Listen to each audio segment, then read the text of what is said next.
আমাদের সামনে যে তরতাজা খবরগুলো, সেই খবরগুলোর মধ্যে আছে হঠাৎ করেই আবার শেখ হাসিনা ইস্যু ট্রাইব্যুনালে রাষ্ট্র নিযুক্ত শেখ হাসিনার যে আইনজীবী আমির হোসেন, তিনি আবার একটি পুরনো প্রসঙ্গ নতুন করে তুলেছেন। তিনি বলেছেন শেখ হাসিনা 5 আগস্ট পদত্যাগ করেননি। এর কিছু ব্যাকগ্রাউন্ড আছে, আর এর আগে ঘটনা করেছে। আজ রাতে, রাত পার হয়ে ভোর রাতে প্রধান উপদেষ্টা ডক্টর মোহাম্মদ ইউনূস জাতিসংঘের সাধারণ অধিবেশনে যোগ দিতে নিয়োগ চাচ্ছেন, সেটিও একটি আলোচিত ইস্যু। এবং তার পাশাপাশি জুলাই সনদ নিয়ে জাতীয় প্রেক্ষিতে একটি প্যাচ লেগে আছে। আমরা এই 3টি বিষয়ে কথা বলবো আপনাদের সাথে। এরই মধ্যে আমাদের দর্শক যারা, তারা আপনারা সবাই জানেন, আমাদের সিনিয়র সাংবাদিক যারা শঙ্কর মৈত্র, তিনি দেশের উচ্চ আদালতে দীর্ঘদিন ধরে সাংবাদিকতা করেন, উচ্চ আদালত রিলেটেড। পাশাপাশি তিনি সিরিয়াস সাংবাদিকতায় তার পুরো জীবনী পেশাদারিত্বের সঙ্গে কাটিয়েছেন। শঙ্কর মৈত্র, আপনাকে স্বাগত জানাচ্ছি দর্শকদের পক্ষ থেকে। এবং বাংলাদেশের সংবিধান, আইন, আদালত নিয়ে বিশেষজ্ঞ শঙ্কর মিত্রের কাছে আমার প্রথম টপিক থাকে, যেহেতু ট্রাইব্যুনালের বিষয়টি হঠাৎ করে সামনে এসেছে, আপনার মনে আছে এর আগে শেখ হাসিনার পদত্যাগ পত্র ঘেটে ঘুটে কোথাও পাওয়া যায়নি, আইন মন্ত্রণালয়ে পাওয়া যায়নি, আসিফ নজরুল দেখাতে পারেননি, রাষ্ট্রপতির কার্যালয়ে পাওয়া যায়নি, উচ্চ আদালতে একজন আইনজীবী পর্যন্ত এটা নিয়ে একটা রিট করতে গিয়ে কথা বলেছেন।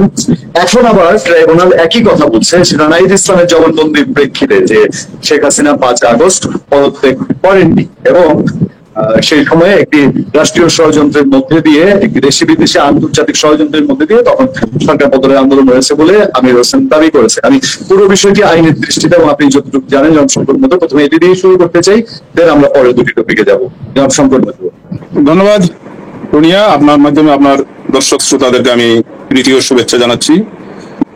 আসলে অনেক কিছু নিয়েই তো ধোঁয়াশা আছে, অনেক তর্ক বিতর্ক সবই আছে। আন্তর্জাতিক অপরাধ ট্রাইব্যুনালে যে মামলার বিচার চলছে সাবেক প্রধানমন্ত্রী শেখ হাসিনা সহ বিভিন্ন জনের, তো তারা কিন্তু তাদের পক্ষে যে আইনজীবী নিয়োগ হয়েছে তারা হলো রাষ্ট্র নিযুক্ত আইনজীবী। আপনি এটা নিশ্চয়ই বুঝেন যে আসামিরা তার নিজের পছন্দ মতো একজন আইনজীবী নিয়োগ করতে পারেন, আর যদি আসামি সামর্থ্যে না গোলায় অথবা তিনি যদি পলাতক থাকেন, তাহলে তার পক্ষে রাষ্ট্র একজন আইনজীবী নিযুক্ত করে। রাষ্ট্র আইনজীবী নিযুক্ত করে আসলে তাদের রাষ্ট্রের পছন্দ মতোই নিয়োগ দিয়েছে। হ্যাঁ, এখন শেখ হাসিনার পক্ষে যে আইনজীবী রয়েছেন, উনি শেখ হাসিনাকে রক্ষা করার জন্য বা শেখ হাসিনার পক্ষে আইনি লড়াইয়ের জন্য উনি হয়তো নিযুক্ত হয়েছেন বা এই দায়িত্ব তিনি পালন করবেন। তবে যে প্রশ্নগুলো এখন উঠছে যে শেখ হাসিনা পদত্যাগ করেছেন কিনা, কিভাবে করেছেন এটা দেখা যাচ্ছে না, এই না সেই না, অনেক কিছুই তো আসছে। আসলে এইসব প্রশ্ন এখন অবান্তর হচ্ছে এই কারণেই যে কোনো প্রক্রিয়ায় হোক, 2024 সালের 5 আগস্ট এই দেশে গণ অভ্যুত্থান হয়েছে এবং গণ অভ্যুত্থানের মাধ্যমে শেখ হাসিনা দেশ ছেড়ে চলে গেছেন। এটা হচ্ছে ইউনিভার্সাল ট্রুথের মতো, এটাই তো সত্য। উনি দেশে নেই এবং উনি দেশ ছেড়ে চলে গেছেন। তারপরে কোন জিনিস তার শূন্য থাকবে না। রাষ্ট্র একটা প্রতিষ্ঠান, এবং এটাও তো শূন্য থাকার কথা না। এখানে নতুন একজন তত্ত্বাবধায়ক সরকারের প্রধান উপদেষ্টা হিসেবে দায়িত্ব নিয়েছেন ডক্টর মোহাম্মদ ইউনূস, আমাদের একমাত্র নোবেলজয়ী সর্বজন সম্মানিত ব্যক্তি। একটু ধরে দিই, যেমন আমির হোসেন এটাও বলেছেন তিনি চলে যেতে বাধ্য হয়েছেন, এবং এটা যদি হয়ে থাকে ভবিষ্যতের জন্য কোনো আইনি প্যাচ আছে কিনা সেটা সহ যদি একটু আমাদের জানাতেন। না, চলে যেতে বাধ্য হয়েছেন, আসলে সবাই তো বাধ্যই হয়, কেউ তো আর স্ব ইচ্ছায় ক্ষমতা ছাড়ে না। আর আমাদের এখানে তো নাই, সবাই চলে যেতে বাধ্য হয়। আপনার প্রত্যেকবারই সবাই চলে যেতে বাধ্য হয়। ভবিষ্যতের উপর নির্ভর করবে। আসলে প্রতিদিন প্রতি মুহূর্তে কি হবে সেটা বলা যাচ্ছে না। তবে যে সাংবিধানিক যে ব্যাখ্যাগুলো এখানে প্রশ্ন উঠেছে, যেমন আপনি নিশ্চয়ই জানেন সংবিধানের 106 অনুচ্ছেদের একটা এখতিয়ার রয়েছে যে যদি রাষ্ট্রে কোনো সাংবিধানিক শূন্যতা বা সাংবিধানিক প্রশ্ন দেখা দেয় বা কোনো বিষয় নিয়ে জটিলতার দেখা দেয়, তাহলে রাষ্ট্রপতি বিষয়টা নিষ্পত্তির জন্য সুপ্রিম কোর্টের আপিল বিভাগে এটা পাঠাতে পারেন মতামতের জন্য। হ্যাঁ, এটা রাষ্ট্রপতি রেফারেন্সটা পাঠাতে পারেন। এখন বলা হচ্ছে যে এই 106 অনুচ্ছেদের বলে রাষ্ট্রপতি একটা রেফারেন্স পাঠিয়েছেন সুপ্রিম কোর্টের আপিল বিভাগে, এবং সুপ্রিম কোর্টের আপিল বিভাগ তারা একটা মতামত দিয়েছেন। এই মতামতের আলোকেই প্রধান উপদেষ্টা হিসাবে অন্তর্বর্তীকালীন সরকার ইন্টেরিয়াম সরকারের প্রধান উপদেষ্টা হিসেবে ডক্টর মোহাম্মদ ইউনূস দায়িত্ব পালন করছেন। এটা নিয়ে তো বড় প্রশ্ন উঠেছে। হ্যাঁ, এটা নিয়ে বড় প্রশ্ন হচ্ছে এটাই, কারণ আমাদের সংবিধানে ইন্টারিম গভর্নমেন্ট বলতে কিছু নেই। কাজে এটা পাশাপাশি বলা হচ্ছে যে ওই মতামতের বিচারপতিদের স্বার্থ নাই, শিশির এটা নিয়ে একটা বিতর্ক রয়েছে। বিতর্কটা কি যে দেখা যাচ্ছে যে আসলে প্রধান বিচারপতি সহ আপিল বিভাগের বিচারপতিরা কিন্তু তাদেরকেও পদত্যাগে বাধ্য করা হয়েছে। আপনি নিশ্চয়ই জানেন যে সুপ্রিম কোর্টে মব সৃষ্টি করে ছাত্ররা বা বিক্ষুব্ধ লোকজন মব সৃষ্টি করে তারা প্রধান বিচারপতি সহ বিচারপতিদের পদত্যাগে বাধ্য করেছেন। আচ্ছা, তারপরে যে প্রশ্ন হয়েছে যে প্রধান বিচারপতি যে সময়ে পদত্যাগ করে চলে গেছেন বা সুপ্রিম কোর্ট অঙ্গন ত্যাগ করেছেন, ত্যাগ করে তারা যে জায়গায় গিয়েছেন, এর পরবর্তীতে সুপ্রিম কোর্টের আপিল বিভাগে এই রেফারেন্সটা উত্থাপন করা হয়েছে। যেমন ধরেন 5 তারিখ যদি পদত্যাগ করেন, প্রধানমন্ত্রী চলে যান, 6 তারিখ হয়তো এই সুপ্রিম কোর্টের এই মবটা সৃষ্টি হয়েছে, 6 তারিখ প্রধান বিচারপতি সহ অন্যান্য বিচারপতিরা তারা চলে গেছেন, কিন্তু রেফারেন্সটা আসছে হলো 7 তারিখে। তাহলে এই রেফারেন্সের শুনানি কে করলেন, এটা নিয়ে একটা প্রশ্ন, এবং প্রশ্নটা কে তুলছেন?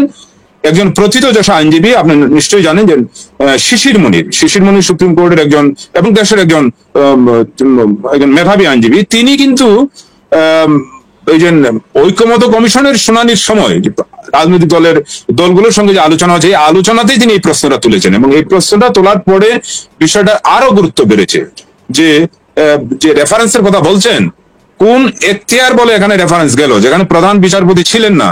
অ্যাটর্নি জেনারেলও শুধু বলা হচ্ছে যে অ্যাটর্নি জেনারেল শুনানি করেছেন, কিন্তু আর অপোজিট কোনো আইনজীবী নেই।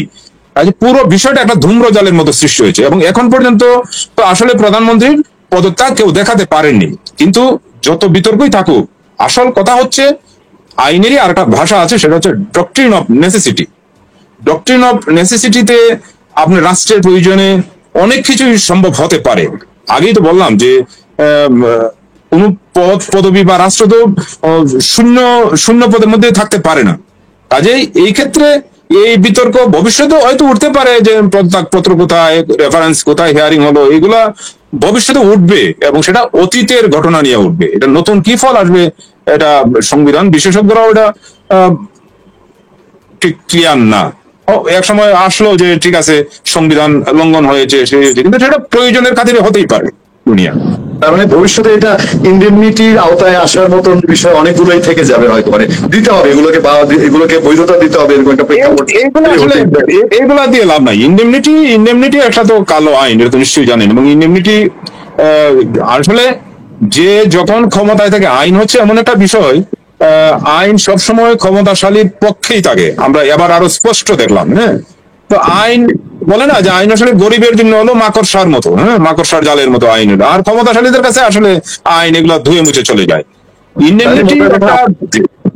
ইন্ডেমনিটি কোনো বিষয় না। কি কারণে? যে আপনি নিশ্চয়ই জানেন যে 75-এর 15ই আগস্ট বঙ্গবন্ধুকে হত্যার পরেও কিন্তু ইন্ডেমনিটি জারি করে বিচার কাজ বন্ধ রাখা হয়েছিল, কিন্তু পরবর্তীতে আবার আওয়ামী লীগ ক্ষমতায় এসে 20 বছর বা 21 বছর পরে ক্ষমতায় এসে তারা ইন্ডেমনিটি বাতিল করেছে। কাজে ইন্ডেমনিটি দিয়ে কোনো জিনিস আটকে রাখা যায় না। আর ফৌজদারি অপরাধটা এমন যে সেটা কোনো তামাদিও হয় না। কাজে ইন্ডেমনিটি মোটামুটি যেটা বুঝলাম যে আপনার কথায় যে যেহেতু যেটা আপনি বললেন যে ক্ষমতা যার আইন তার সেভাবেই চলে। আমি একটা আপনারা জানেন যে আমাদের প্রধান উপদেষ্টা ডক্টর মোহাম্মদ ইউনূস তিনি যাচ্ছেন, আমেরিকা যাচ্ছেন। এটা নিয়ে তো অলরেডি হুলস্থুল কাণ্ড, কেন তার সাথে মির্জা ফখরুল ইসলাম আলমগীর বা জামাত নেতা আবু তাহের অথবা এনসিপির লোকজন বা এনসিপি কোন চয়েস এখানে এসে ঢুকবে, এরকম নানান আলাপ আলোচনা আছে।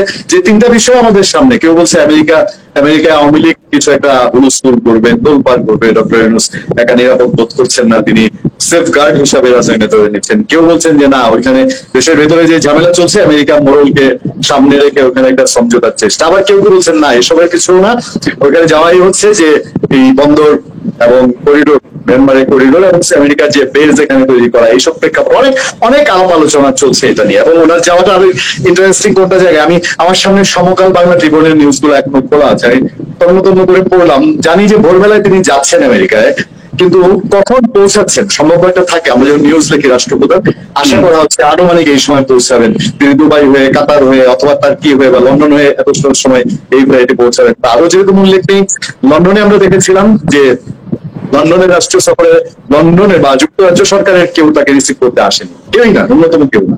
এখানে কেউ কি রিসিভ করবেন কিনা, এই যে একটা সার্বিক দিক, আপনার পর্যালোচনা একটু জানতে চাই। শঙ্কর, ধন্যবাদ প্রণিয়া। আসলে আমাদের প্রধান উপদেষ্টা তো যাচ্ছেন হলো জাতিসংঘের অধিবেশনে, বার্ষিক যে অধিবেশনটা হয় এই অধিবেশনটাই, হ্যাঁ। তো এটা তো হচ্ছে একটা প্রতি বছরের একটা রুটিন ওয়ার্ক। দেশের প্রায় সব দেশেরই রাষ্ট্র বা সরকার প্রধানরা এটাতে যান, এবং এটা অনেকটা জাতিসংঘের অধিবেশনে এই আলোচনায় কি হয়, রাষ্ট্রপুঞ্জে যা হয় এটা তো সবাই জানেন। আমরা অতীতেও দেখলাম, আমরা জানি যে আমাদের দেশের যারা অতীতের প্রধানমন্ত্রী ছিলেন তারাও মানে বিশাল লাটবহর নিয়ে তারা জাতিসংঘ অধিবেশনে যেতেন, হ্যাঁ, ব্যাপক আয়োজনে যেতেন। তো আমাদের বর্তমানে ইন্ডিয়ান গভর্নমেন্টের চিফ ডক্টর মোহাম্মদ ইউনূস গত 2 বছর ধরে যাচ্ছেন, মানে গত বছর গিয়েছেন আর এবার যাচ্ছেন।